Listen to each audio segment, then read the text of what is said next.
Bonsoir, bonjour, ça dépend de l'heure à laquelle vous nous suivez. Alors, nous sommes de retour. Je suis Laura Gollet. Nous revenons encore avec le livre de Luc. On va continuer à lire Luc ensemble. La précédente vidéo, on s'est arrêté au chapitre 25, si j'ai bonne mémoire.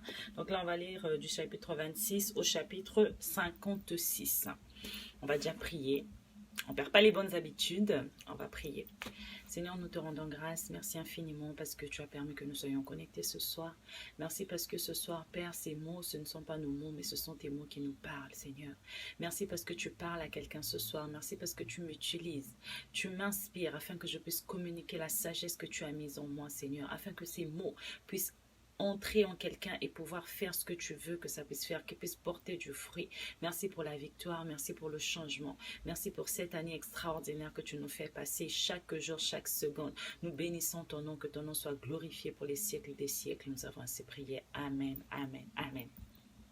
Alors pour ceux qui n'étaient pas là la semaine dernière, enfin la précédente vidéo, bonne année 2020.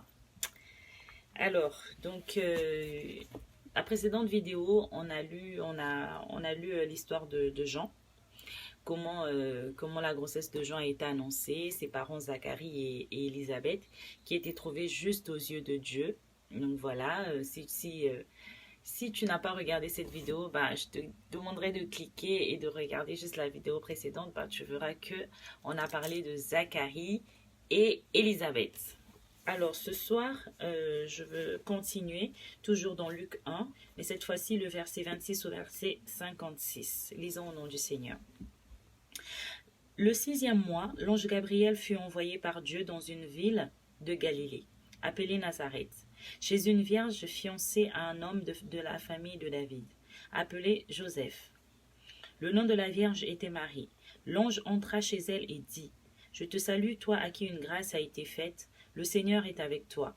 Tu es bénie parmi les femmes. » Troublée par cette parole, Marie se demandait ce que pouvait signifier une telle salutation. L'ange lui dit, « N'aie pas peur, Marie, car tu as trouvé grâce auprès de Dieu. Voici que tu seras enceinte, tu mettras au monde un fils et tu lui donneras le nom de Jésus. Il sera grand et sera appelé fils du Très-Haut, et le Seigneur Dieu lui donnera le trône de David, son ancêtre. Il régnera sur la famille de Jacob éternellement, son règne n'aura pas de fin. » Marie dit à l'ange, « Comment cela se fera-t-il, puisque je n'ai pas de relation avec un homme ?» L'ange lui répondit, « Le Saint-Esprit viendra sur toi, et la puissance du Très-Haut te couvrira de son ombre. C'est pourquoi le Saint-Enfant qui naîtra sera appelé Fils de Dieu. Voici qu'Élisabeth, ta parente, est elle aussi devenue enceinte d'un fils dans sa vieillesse. Celle que l'on appelait stérile est dans son 6e mois. En effet, rien n'est impossible à Dieu. » Marie dit, « Je suis la servante du Seigneur, que ta parole s'accomplisse pour moi. » Et l'ange la quitta. À la même époque, Marie s'empressa de se rendre dans une ville de la région montagneuse de Juda. Elle entra dans la maison de Zacharie et salua Élisabeth. Dès qu'Élisabeth entendit la salutation de Marie, son enfant remua brusquement en elle, et elle fut remplie du Saint-Esprit. Elle s'écria d'une voix forte, « Tu es bénie parmi les femmes, et l'enfant que tu portes est béni. Comment m'est-il accordé que la mère de mon Seigneur vienne vers moi? En effet, dès que j'ai entendu ta salutation, l'enfant a tressailli de joie en moi. Heureuse celle qui a cru, parce qu'il lui a été dit de la part du Seigneur s'accomplira. » Marie dit, « Mon âme célèbre la grandeur du Seigneur, et mon esprit se réjouit en Dieu, mon Sauveur, parce qu'il a porté le regard sur son humble servante. En effet, voici désormais toutes les générations me diront heureuse, parce que le Tout-Puissant a fait de grandes choses pour moi. Son nom est saint, et sa bonté s'étend de génération en génération sur ceux qui le craignent. Il a agi avec la force de son bras, il a dispersé ceux qui avaient dans le cœur des pensées orgueilleuses, il a renversé les puissances de leur trône, et il a élevé les humbles. Il a rassasié de biens les affamés, et il a envoyé les riches les mains vides. Il a secouru Israël et son serviteur. Et il s'est souvenu de sa bonté, comme il l'avait dit à nos ancêtres, en faveur d'Abraham et de sa descendance pour toujours. Marie resta environ 3 mois avec Élisabeth, puis elle retourna chez elle. Amen, amen, amen. Donc là, j'ai lu du verset 26 au verset 56. Alors, ce soir, je vais en fait faire une petite transition par rapport à ce qu'on s'est dit la précédente vidéo. On voit, en fait, ce que je veux attirer l'attention sur la réaction de Marie et celle de Zacharie. Hier, on a vu que Zacharie, lui, était un prêtre et c'était un homme juste devant Dieu. Il était juste devant Dieu. Mais on lit, et ça apparaît dans le verset 12 de Luc 1, on dit Zacharie fut troublé en le voyant, donc en voyant l'ange. Mais par contre, Marie, elle, on dit au verset...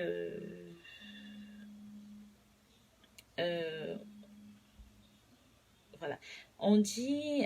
N'aie pas peur, Marie, voilà. Et Marie fut troublée. Elle, on dit, Marie fut troublée par cette parole, car elle se demandait que pouvait signifier cette salutation. Pourquoi je vais mettre un accent dessus? C'est pour dire que Zacharie était un prêtre. Zacharie était un prêtre, un homme juste selon Dieu. Il était irréprochable. Il était quelqu'un qui suivait les principes de Dieu, il suivait les préceptes de Dieu. Mais Zacharie, quand l'ange lui est apparu, Zacharie a eu peur. Zacharie a été troublé. Je suis allée chercher pour vous que signifie le mot troublé. Troublé, en fait, être troublé, le verbe être troublé signifiait être ému, être embarrassé, bouleversé. Donc, ça veut dire que quand Zacharie voit l'ange, il est ému, il est troublé, il est bouleversé. Il est ému et on dit en le voyant. J'ai encerclé en le voyant. Donc c'est lorsqu'il a vu l'ange qu'il a été troublé. Mais par contre, Marie, elle, on dit qu'elle a été troublée par la parole que l'ange avait apportée. Sachant que Zacharie était un prêtre et que Marie ne l'était pas. Marie, c'était juste, quand on explique qui est Marie, on dit que c'était juste une jeune vierge fiancée à un homme de la famille de David. On ne dit pas si c'était une pasteur ou je sais pas, enfin on dit juste que c'était une vierge. Donc ça peut être toi, ça peut être moi. Mais Zacharie, on précise bien que c'était un homme juste devant Dieu. Donc, on voit en fait la différence qu'il y a entre Marie et Zacharie. Pourquoi je fais cette différence? C'est pour dire que Dieu ne choisit pas... c'est pour dire en fait que l'ange, la réaction en fait de Marie ne dépendait pas de son statut, ne dépendait pas de sa position, mais ça dépendait de sa relation avec Dieu. Et quand on voit qu'elle a été troublée par la parole, ça voudrait dire que elle n'était pas étonnée de voir l'ange, à la différence de Zacharie, pourtant qui était prêtre. Ça veut dire qu'aujourd'hui, tu peux être pas forcément un prêtre, pas forcément un pasteur, pas forcément, je ne sais pas, une évangéliste, ou je ne sais pas quel est le titre qui te vient à cœur, mais tu n'es pas obligé d'avoir un titre à l'église pour pouvoir être en communion constante avec les anges, ou encore en communion constante avec Dieu, d'avoir un fil direct, une connexion directe avec Dieu. Et on le remarque par Marie. Marie qui était juste la servante de Dieu. Et on dit que, et on voit bien que c'était, il n'y a pas eu d'hésitation en fait. Elle n'a pas hésité dans ses réponses. Ce qui l'a choquée, c'était la manière de saluer en fait. Elle a dit, mais qu'est-ce que cela veut dire cette façon de me saluer? Ça veut dire qu'elle avait l'habitude. Ça veut dire que les anges avaient l'habitude de la saluer. Mais cette fois-là, ces mots-là l'avaient intriguée. C'était genre, c'est trop bizarre ça. C'est trop bizarre. Pourquoi aujourd'hui, il vient changer sa façon de parler? Pourquoi aujourd'hui, c'est comme ça qu'il me salue? Par contre, Zacharie, qui était un homme qui connaissait toute la loi, lui, il a été troublé de voir un ange. Ça veut dire il l'entendait. Ça veut dire que c'était quelqu'un qui connaissait la parole, mais qui se disait, c'est la parole quoi.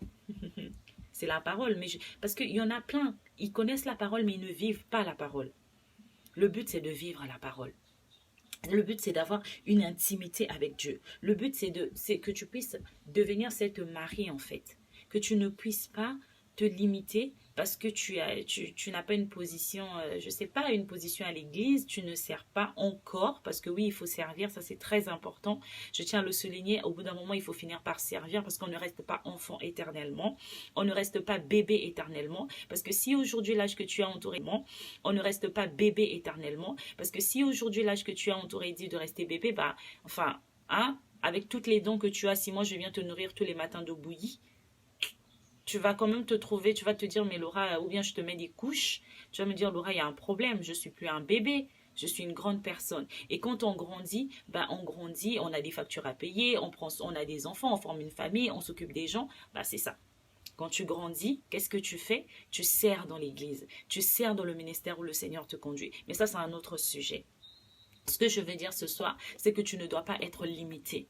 Tu ne dois pas être limité par le fait de ne pas avoir un statut social à l'église, de ne pas t'appeler pasteur X, de ne pas t'appeler évangéliste Y, diacre tel, sœur. Non. Du moment où tu sais que tu as une connexion avec Dieu, tu peux lire la parole, tu vas, tu t'enfermes et le Seigneur te parlera de la même manière qu'il parle aux pasteurs, de la même manière qu'il parle aux évangélistes, de la même manière qu'il parle à tout le monde. Parce qu'il dit dans sa parole que il ne va pas voiler sa face à celui qui le cherche. Celui qui le cherche de tout son cœur, il se révèle à lui. Et on voit que Marie, c'était apparemment quelqu'un qui avait beaucoup de temps d'intimité avec Dieu.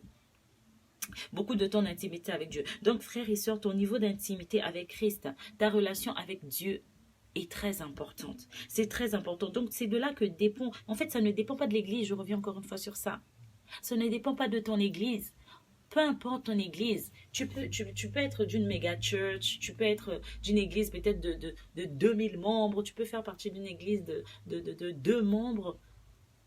Ça n'a rien à voir. Que ton pasteur soit l'archi-bishop, le archi-évêque, je ne sais pas comment il s'appelle dans ton église, ce n'est pas ça qui compte. Parce qu'on voit que Zacharie était un prêtre. Mais il a été surpris de voir un ange. Ce n'est pas ça qui compte. Ce qui compte, c'est ta relation, toi qui me regardes, c'est ta relation avec Dieu. Comment tu te comportes avec Dieu? Exactement. C'est ça qui compte. Alors soyons des personnes qui avons des temps d'intimité avec Dieu. Soyons des personnes qui passons du temps dans la prière, qui consultons Dieu. Je vais vous prendre un petit exemple pour dire que ça ne dépend pas en fait de l'église où tu es. Je suis convertie, on va dire, j'ai toujours grandi dans une famille chrétienne. C'est un petit témoignage, enfin, il n'y a pas de petit témoignage, c'est un témoignage. J'ai toujours grandi dans une famille chrétienne et tous mes grands-parents, mes parents, tout le monde est chrétien. Mais j'ai eu mon moment à moi où le Seigneur m'a vraiment appelée, où j'ai vraiment compris c'était quoi la parole, c'était quoi. Bon, c'est vrai que j'ai eu mes moments, mes hauts bas, mais bon, ça c'est autre chose. Ce que je veux dire, c'est que mon mari, il s'est baptisé avant. Il s'est baptisé en 2015, si j'ai bonne mémoire. Mais il a réellement donné sa vie à Christ, réellement commencé à avoir une intimité avec Christ, on va dire l'année dernière, en décembre dernier. Donc ça fait 1 an. Mais je vous assure que moi, ça fait plus d'1 an que je suis connectée, que voilà, que je prie, que j'ai des temps d'intimité, mais je n'ai jamais, écoutez-moi bien, jamais, enfin du moins pas encore, entendu un ange venir me parler.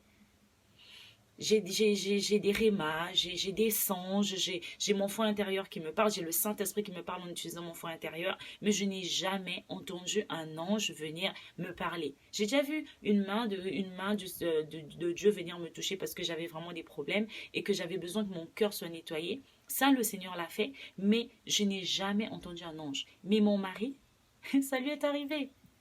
Ça lui est arrivé. Ce n'est pas parce que il s'appelle, je sais pas, parce qu'il fréquente une église ou parce que je sais pas. Non, non, non. C'est son niveau d'intimité avec Christ. C'est comment il a soif de Dieu. Sa soif est tellement grande que le Seigneur a fait des choses en 1 an que certaines personnes vivent peut-être au bout de 5 ans, de 10 ans. Il n'est pas en train de stagner. Donc ça dépend. C'est pas parce que tu as connu Christ hier, ne te dis pas oui, mais Laura, je viens de donner ma vie à Christ. Non. Ton accélération dépend de ta façon de chercher Dieu. Plus tu as soif, plus il va se révéler à toi. Plus tu as soif, plus il va venir et il va se manifester dans ta vie. Il y a des choses que tu ne vas même plus demander. Tu vas être conduit par l'Esprit. Partout où tu iras, tu vas être conduit par l'Esprit. Tu écouteras les anges. Ça ne sera plus non, mais j'ai l'impression, j'ai la sensation. Non, ça sera vrai. Ça sera une affirmation, ça sera une vérité, quelque chose, tu sais, non, là, ce n'est pas moi, c'est un ange qui m'a parlé. Quand il est venu au salon, il m'a raconté, j'étais là. En fait, c'est pas de la jalousie, mais c'est pour dire que, mais Seigneur, ça veut dire qu'il y a quelque chose. Moi aussi, je dois chercher, je dois manifester en fait cette relation où peut-être demain je pourrais entendre un ange. Mais c'est pas parce que tu n'entends pas un ange venir te parler que peut-être que je sais pas, que tu ne vaux rien ou que ta vie, ta vie chrétienne n'en vaut pas la peine. Il y a des gens qui soupirent que le Seigneur puisse les envoyer un ange pour parler. Mais il y a des gens qui soupirent pour les dons de prophétie. Il y a des gens qui soupirent pour les dons de guérison. Ça dépend en fait. Là où ton cœur est mis, là où tu es en train de mettre beaucoup de pression, pour ce pourquoi tu pries exactement, c'est ce que le Seigneur te donnera. C'est ce que le Seigneur te donnera. Apprenons à être comme Zacharie à qui on a dit ta prière a été exaucée. Ne faisons pas des multitudes de prières, faisons une prière précise, quelque chose qui te tient à cœur. Seigneur, je veux apprendre je veux guérir, parce que ta parole déclare que ceux qui ont accepté Christ, voici ce qui les suivra. En mon nom, ils guériront les malades. En mon nom, ils chasseront les démons.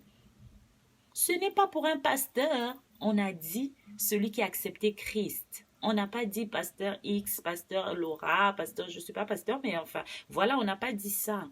On n'a pas dit Laura, on n'a pas dit Daniel, on n'a pas dit je ne sais pas, on a dit celui. Donc ça peut être toi, ça peut être moi. Voilà. Il faut vraiment se comporter, il faut vraiment avoir des moments d'intimité et de ne pas se limiter. Chaque jour, il faut passer du temps dans sa présence. C'est comme une relation amoureuse. Hein. Tu as déjà été amoureux, non? Bon, toi, si tu n'as pas encore été amoureux, je te le souhaite, hein? C'est tellement beau l'amour. Je te le souhaite en tout cas. Mais quand tu es amoureux, honnêtement, tu ne peux pas passer plus d'une journée sans envoyer un coucou à ton chéri. Des fois, vous allez rester des heures au téléphone. Vous n'avez rien à vous dire, mais juste, ah, mais tu sais, aujourd'hui, je regarde un film, tu sais, machin, nanana, nanana. Vous parlez de tout et de rien. Tu veux juste spend time avec la personne. Tu veux juste rester avec la personne tout le temps. Vous parlez de tout et de rien. Vous allez même parler, ah, mais tu sais, vous parlez du beau temps. Ah, mais tu sais, aujourd'hui, il a fait beaucoup froid. Hein. Aujourd'hui, il a fait chaud. Hein. Aujourd'hui, il a plu. Hein. Tu veux juste parler. Ah, mais j'ai rencontré quelqu'un, il m'a dit bonjour. Tu sais, c'est des trucs que tu n'as même pas envie de lui dire. Mais tu veux juste parler, c'est commencer une conversation. C'est la même chose avec Dieu. Quand tu commences à avoir de l'intimité avec lui, quand tu commences à passer du temps avec lui, tu vas te retrouver même parfois dans le bus. Tu dis, ah mais Seigneur, tu sais, hier j'ai oublié de te dire. Pourtant, tu oublies que Dieu, il est omniprésent, omnipotent, il te suit partout. Mais tu vas commencer à dire, ah mais tu sais, regarde ce qui s'est passé, c'est ton ami de tous les temps et de tous les jours, de tous les lieux. C'est comme ça que ton intimité grandit et c'est comme ça que quand l'ange vient te voir, tu n'es plus surpris. Tu es surpris plutôt par la révélation. Voilà, que le Seigneur nous emmène dans cette dimension-là, Alors, on nous dit que l'ange dit à Marie, il dit à Marie que voilà, tu seras enceinte. Mais Marie, en fait, ne comprenait pas. Elle ne comprenait pas. Et l'ange lui dit, en effet, rien n'est impossible à Dieu. Selon la logique humaine, Marie se disait, mais ce n'est pas possible. Je ne peux pas avoir un enfant parce que je n'ai pas eu de relation avec un homme, je ne suis que fiancée. Et en plus de ça, je suis vierge. Et il dit, rien, en effet, rien n'est impossible à Dieu. Celle qu'on appelait autrefois stérile est dans son 6e mois. Oh, gloire à Dieu. Gloire à Dieu pour toi qui es en train d'écouter ce message. Gloire à Dieu. Ça fait combien d'années? Ça fait combien de mois qu'on t'a appelé stérile? Ça fait combien d'années qu'on t'a appelé chômeur? Ça fait combien d'années qu'on t'a appelé veuve? Ça fait combien d'années qu'on t'a appelé orpheline, orphelin? Ça fait combien d'années qu'on t'a appelé, je sais pas moi, Simbasak? Ça fait combien d'années qu'on t'a appelé celui-là? On connaît son histoire. Ah, mon frère, ma soeur, celui ou celle qu'on appelait hier stérile est dans son 6e mois. Que le Seigneur te fasse grâce. Car notre Dieu est le Dieu de l'impossible. L'ange a dit, en effet, rien n'est impossible à Dieu. Ta situation peut changer. Cette année 2020 là, toi qu'on a appelé la violée, qui a été salie, qui ne pouvait même plus regarder les gens en face.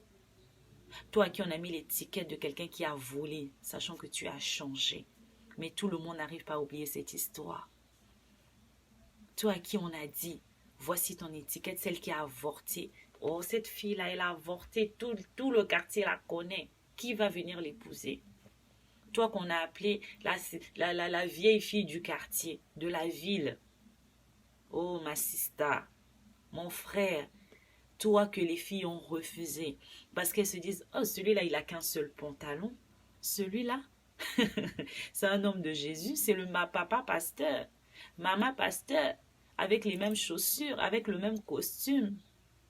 Mon frère, ma soeur, notre Dieu, là, il a dit, il est le Dieu de l'impossible. Rien n'est impossible à Dieu. C'est ce Dieu qui va t'élever en cette année 2020.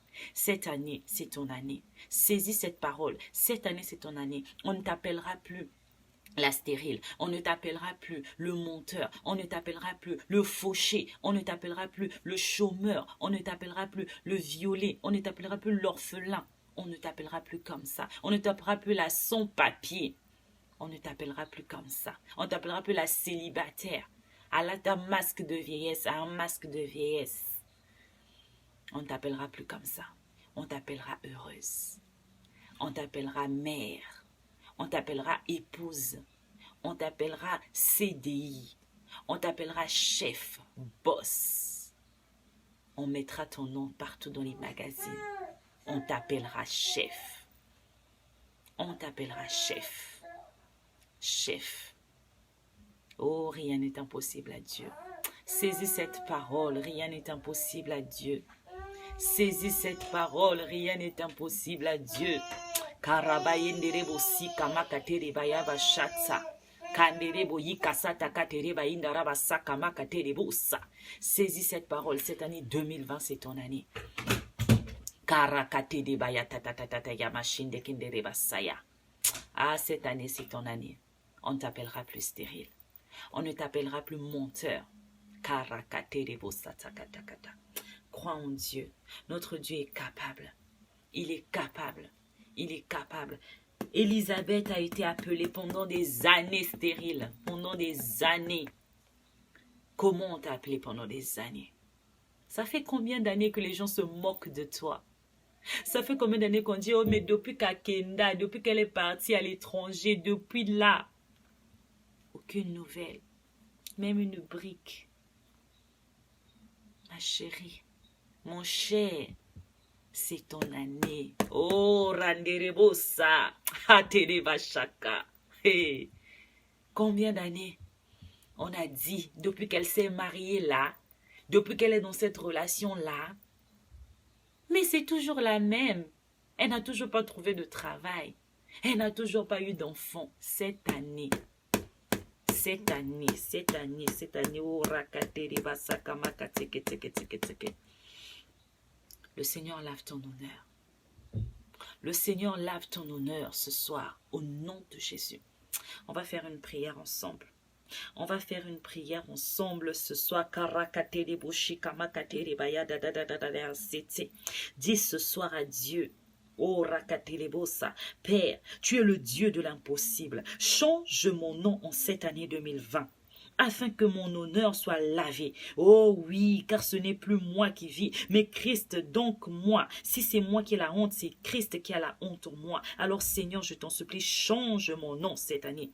Donne-moi un chant de réjouissance. Donne-moi un chant de reconnaissance. Que ta puissance, Seigneur Papa, mets-moi des vêtements de fête afin que je célèbre ta puissance. Père, cette année 2020, c'est l'année de la réjouissance, c'est l'année du changement, c'est l'année du renouvellement, c'est l'année de la victoire. Arakaterebo, sarakaderebo, sakamakatarabashika, renderebo, sikamaterebo, yakashatakatarabaindadada, rekesatakatakatarabaindadadadada, rekesatakatakataka, rindadabashakamakatereba, yakatakatakataka. Le Seigneur change ton histoire. Rakatelebo, sa, rendereba, sakamakatereba, saya. Ah, ne porte plus les vêtements de honte. Ne porte plus les vêtements que tu portais en 2019. Karakatelebosa. Même si tu n'as pas l'argent en poche, porte des vêtements des fêtes. Porte des vêtements de fête. Dis que tu n'es plus endetté. Dis que tu n'es plus endetté. Notre Dieu est capable d'étancher ta soif. Il est capable de changer ta situation. Il est capable de te repositionner. Karakatelebosa. Fais-lui confiance cette année 2020. Oh, Rakatelebosa. Rêve grand cette année 2020. Rêve grand. Arrête de rêver petit. Arrête de rêver aux intérims. Rêve CDI. Rêve productivité. Rêve création d'entreprise. Rêve mariage sans avoir eu de relation sexuelle avant le mariage. Rêve mariage prospère. Rêve mariage prospère. Rêve amitié. Orakaterebosa. Amitié divine. Rêve que les anges viennent te visiter, te parler, que tu les entendes. Korakaterebosa. Que le Seigneur lave ton honneur. Korakaterebosa. Toutes les personnes qui t'ont faussement accusé cette année-ci. Korakaterebosa. Kamaderebosa. Le Seigneur lave ton honneur. Le Seigneur lave ton honneur. Le Seigneur lave ton honneur. Korakaterebosa. Nous envoyons la confusion. Ceux qui avaient envoyé la confusion dans ta vie, ils sont en train de recevoir la confusion. Ce mois, c'est le mois de la surprise. Le Seigneur te surprend. Le Seigneur te surprend au nom de Jésus-Christ. Une situation qui a été bloquée. Maintenant, tu vas recevoir un appel. Un message, un appel, un message, un email.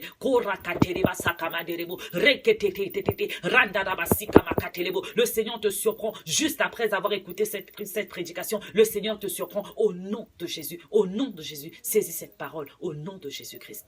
Amen, amen.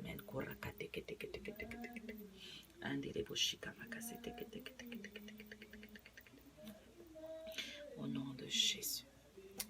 Au nom de Jésus. Amen, amen, amen. Alléluia. Amen, amen, amen. Alors, je voulais aussi continuer pour dire, on voit que Marie a été humble. Marie a été humble quand Élisabeth la présente comme étant la femme qui porte le Seigneur en elle, une femme grande, une femme bénie. On voit que Marie, elle, qu'est-ce qu'elle répond? Elle dit, mon âme célèbre la grandeur du Seigneur. Elle est humble. Soyons humbles. Le Seigneur va te bénir. On a prié tout à l'heure, le Seigneur va te bénir en cette année. Mais sois humble. Remets la gloire à Dieu, toute la gloire. Ne prends aucune gloire. Je vais vous raconter encore quelque chose. Ça s'est passé hier ou avant-hier, je ne sais plus. J'ai ma mère qui a envoyé des photos sur un groupe de famille d'une construction, une maison familiale qu'on est en train de construire et tout. Et donc, elle a envoyé les photos pour montrer l'évolution des travaux. Et moi, qu'est-ce que je réponds dans le groupe? J'ai dit, félicitations. Ce n'est que, non, j'ai pas dit félicitations, j'ai dit, ce n'est que la première demeure parmi tant d'autres que tu auras, que le Seigneur que vous aurez. Félicitations. Ce n'est que, non, j'ai pas dit félicitations, j'ai dit, ce n'est que la première demeure parmi tant d'autres que tu auras, que le Seigneur que vous aurez, que le Seigneur vous donne la longévité à toi et à ton mari, donc ils sont mes parents aussi, de pouvoir voir comment vos enfants vont prospérer afin que vous puissiez jouir de ce que vous avez investi en nous. C'est ce que j'ai envoyé comme message. Et mon père qui m'écrit une box pour me dire, enfin il m'a renvoyé le message que j'ai envoyé, il me dit, ce n'est pas humble. Déjà dans le groupe, il me dit, vous tous, vous avez dit félicitations, mais aucun de vous n'a dit merci à Dieu en fait. Et après, j'ai dit oui, merci à Dieu. J'ai envoyé un message pour dire oui, gloire à Dieu. Mais je le pensais, mais je ne l'ai pas dit en fait. Et donc, il me suit une box et il m'écrit pour me dire voilà, ton message, il n'est pas humble. Et je lui ai envoyé une note vocale pour me justifier, pour dire mais non, comment ça, je ne suis pas humble. En fait, je pense que ma chère, on a pris un coup quand il m'a dit tu n'es pas humble, enfin du moins sur ce message-là. Je me suis dit comment il peut me dire ça, je suis humble. Et pendant que je parlais, l'Esprit de Dieu a commencé à me révéler que effectivement tu n'es pas humble, Laura. Parce que tu envoies un message pour dire félicitations, mais À moi, tu n'as pas donné toute la gloire. Et on voit que Marie, elle dit, mon âme célèbre la grandeur du Seigneur. Elle ne s'est pas d'abord vue, mais moi, ce que j'ai fait, j'ai minimisé déjà ce que le Seigneur nous a donné. J'ai dit, le Seigneur donnera encore plus. Ça veut dire que déjà, j'ai déjà pris ça pour acquis. Et je me suis dit que non, le reste suivra. Les meilleures choses, enfin, le meilleur est à venir. Tandis que ça, c'est déjà bien, en fait. Il ne faut pas minimiser ce que l'on a. Au contraire, il faut vraiment être humble, toujours en présentant Dieu. Et ça, c'est vraiment quelque chose de réel. Des fois, on manque d'humilité dans des trucs subtils. Ça, c'est juste un message que j'ai envoyé. Pour moi, je me dis, bah écoute, Dieu sait que je l'honore, Dieu sait que je lui dis merci. Mais le nombre de fois où nous avons peut-être attristé le Saint-Esprit à cause de ce genre de petits trucs, des petits mots qu'on envoie ici et là, ou parfois les gens viennent pour te féliciter pour quelque chose, ou tu dis juste, ah merci, c'est gentil, tu es là, tu souris. Marie, c'est pas ce qu'elle a dit, elle n'a pas dit merci, c'est gentil, elle a souri. Non, elle a dit, mon âme célèbre la grandeur du Seigneur. Quand on te dit, je sais pas, on vient, on te dit, ah c'est bien, ton entreprise prospère et tout, tu dis, mais gloire à Dieu, c'est Dieu qui m'en a donné la capacité. Ne prends pas tout le mérite sur toi. C'est très subtil, hein. C'est pas seulement dans des trucs grands. L'exemple que je vous ai pris, c'est vraiment dans des trucs genre, c'est vraiment au quotidien en fait. Il faut vraiment qu'on fasse un effort tous ensemble, moi la première. Tout le monde, je vous montre juste combien moi aussi je ne suis pas parfaite. En prenant mon exemple, ce qui s'est passé tout à l'heure, enfin hier avec mon père. Juste pour vous dire que on peut vraiment faire preuve de manque d'humilité très facilement. Donc il faut faire très attention dans ce que nous disons. Lorsque nous recevons des félicitations, lorsque nous parlons, apprenons à mettre Dieu devant, à lui rendre toute la gloire et toute la puissance. Toujours le mettre en premier. Et après, au verset 56, on dit, Marie resta environ 3 mois avec Élisabeth, puis elle retourna chez elle. On voit encore que Marie s'est cachée pendant 3 mois. Hier, on a vu que c'est Élisabeth qui s'est cachée pendant 5 mois. Et la preuve, Marie a su qu'Élisabeth était enceinte. Pourquoi? Parce que c'est l'ange Gabriel qui est venu lui dire que Élisabeth est enceinte. Ce n'est pas Élisabeth qui a prévenu Marie, c'est l'ange qui a prévenu Marie. Voilà. Et là, on dit que Marie est restée 3 mois environ. Elle s'est aussi cachée, mais pas seule. Marie s'est cachée avec Élisabeth. Élisabeth aussi qui portait un enfant. Donc les deux sont restés ensemble pour se soutenir, pour se conseiller, pour être ensemble. Toi, pendant que tu es en train de vouloir, d'attendre l'enfantement de ce que ta grossesse arrive à maturité.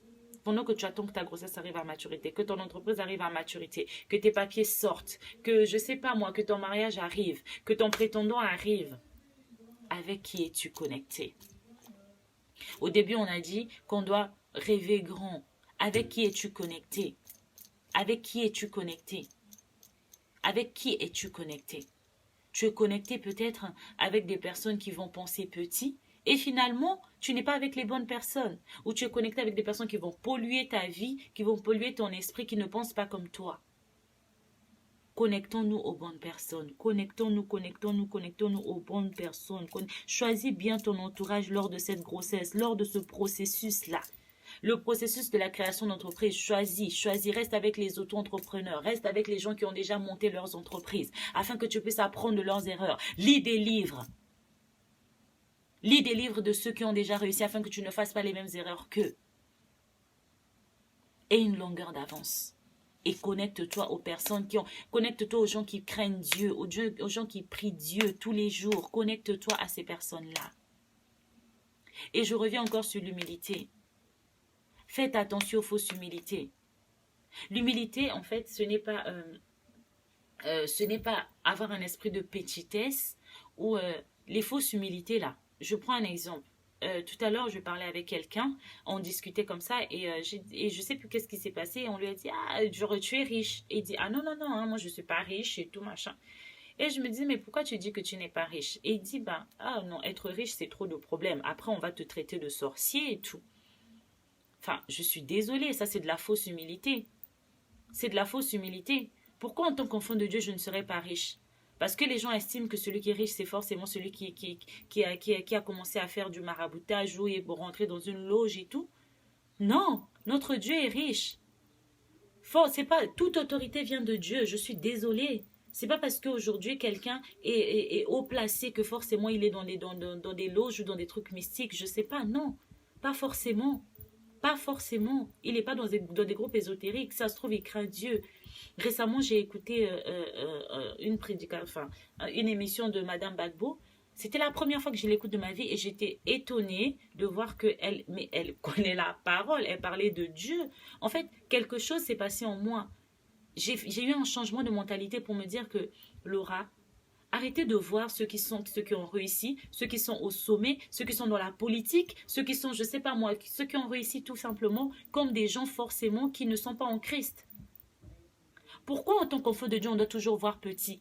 C'est comme quand tu vas voir aujourd'hui genre un pasteur qui a réussi, genre je sais pas, qui a 10 voitures ou 20 voitures, qui a des jets privés. On va dire non, il détourne les fonds de l'église, tout ça. Pourquoi? Parce que toi, dans ta tête, tu as une conception que le pasteur doit être là toujours derrière toi pour te dire, ma soeur, mon frère, la dîme, toujours qu'il soit derrière toi. Et là, ça te fait plaisir en fait. Quand les enfants des pasteurs vont dans des bonnes écoles, tu dis, mais comment ça se fait? Non! En tant qu'enfant de Dieu, tu es censé vivre dans le surnaturel. Tu es censé vivre dans la richesse. Tu es censé vivre dans l'abondance. Donc, arrêtons d'avoir des fausses humilités pour dire que non, je veux de l'argent, mais je ne veux pas beaucoup, hein, parce que je ne veux pas. Il y a des gens, ils sont riches, Dieu les bénit, mais il va éviter d'habiter dans une belle maison. Pourquoi? Parce qu'il a peur que les gens puissent croire qu'il a beaucoup d'argent ou que les sorciers viennent t'atteindre. Et, maman, tu ne sais pas avec qui tu traînes, hein? On dirait que tu ne sais pas avec qui tu traînes. Les autres sont là dans les belles maisons, mais toi, tu as ton argent, mais toujours, tu vois, tu caches quelque part parce que tu ne veux pas qu'on puisse croire que tu as l'argent. Tu as l'argent, tu as l'argent. C'est pas Dieu qui t'a donné l'argent. Pourquoi tu caches ton argent? Bénis les gens. Bénis les gens. C'est Dieu qui t'a béni, alors bénis-nous. Bénis-nous.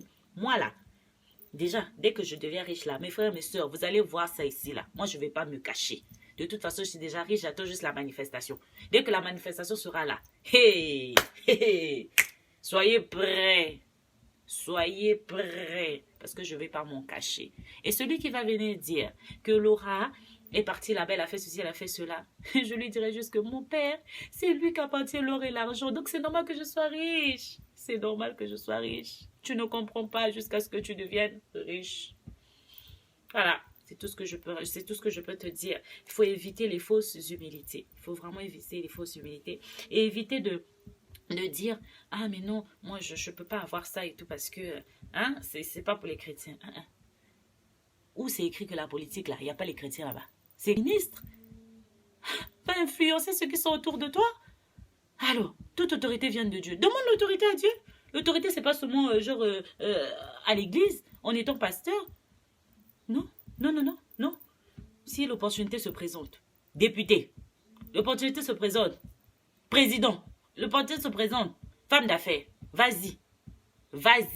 Ministère de l'Intérieur, l'éducation, surtout l'éducation. Là-bas, moi, je vous dis l'éducation. Ah, Seigneur, fais-moi grâce. Parce que c'est là-bas, là.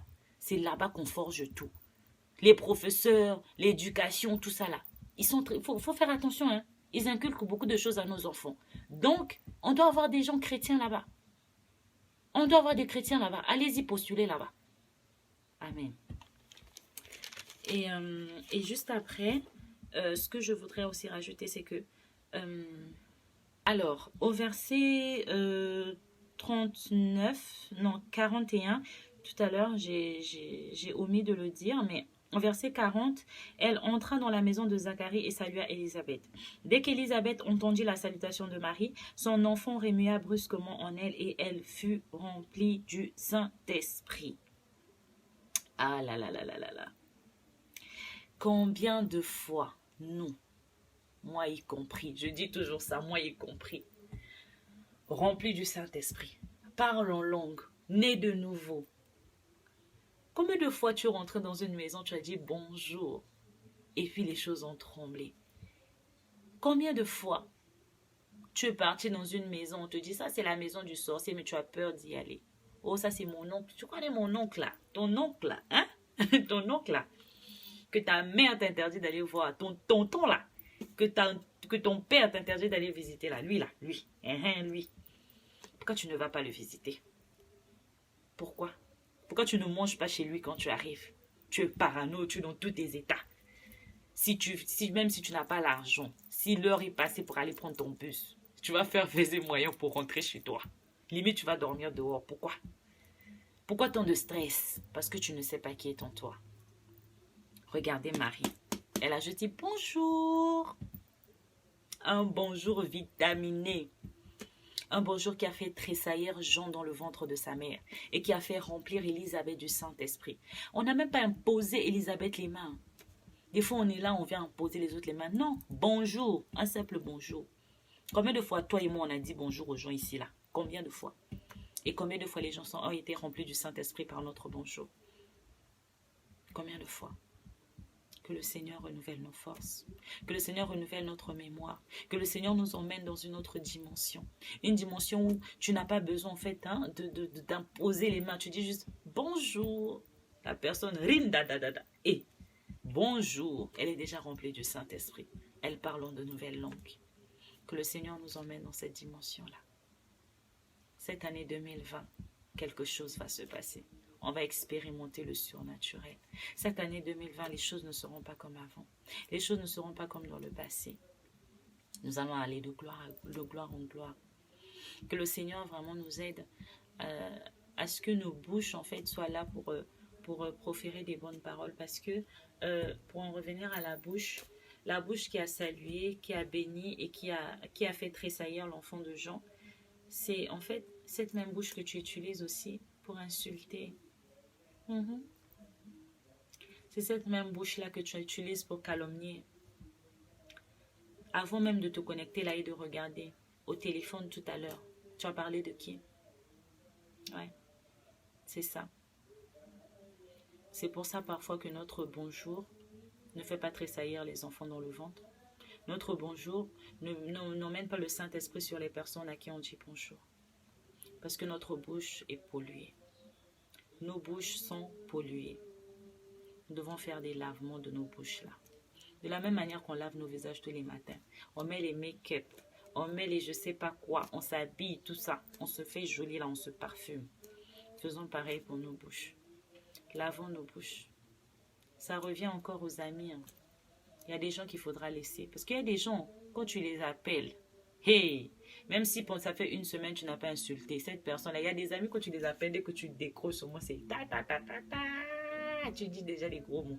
Parce que c'est comme ça que vous êtes habitués. C'était ça ton passé. Il y aura des amis qu'il faudra laisser. Qu'il faut pas laisser forcément, mais genre arrêter de les appeler, tu vois.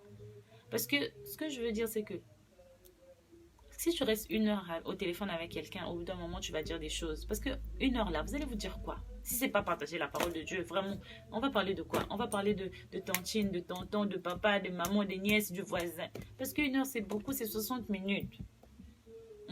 60 minutes. De quoi on parle?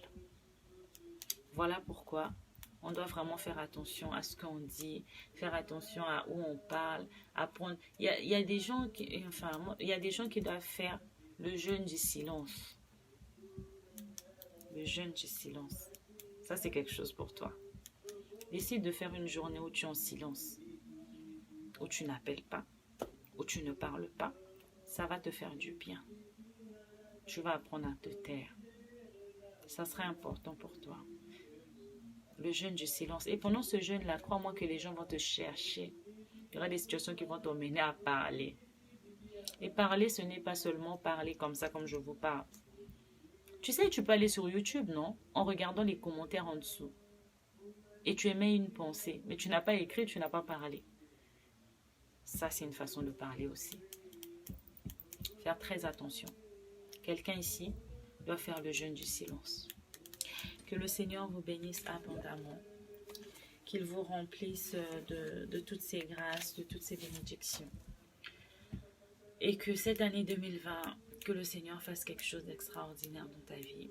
Que ces vidéos que tu regardes ne soient pas seulement des vidéos en plus, une perte de temps en plus, mais que ce soit des trucs vraiment qui vont t'aider, qui vont t'emmener encore plus en profondeur. On va prier et on va clôturer Seigneur, je te rends grâce. Merci infiniment pour ce temps. Merci pour cette personne qui s'est connectée du début jusqu'à la fin, qui a entendu la parole que tu as voulu qu'elle puisse écouter. Merci pour le changement. Merci, Papa, pour les nouvelles connexions que tu envoies dans nos vies. Merci pour les Élisabeth de nos vies, Seigneur, et tu nous les montres. Merci parce que, Seigneur, celle qu'on appelait hier stérile, Seigneur, sera appelée mère. Quelqu'un qu'on appelait hier, papa, méchant, je ne sais pas, dans les problèmes, Seigneur, sans papier. Seigneur, cette année-ci, papa, tu redonnes l'espoir, tu réécris l'histoire.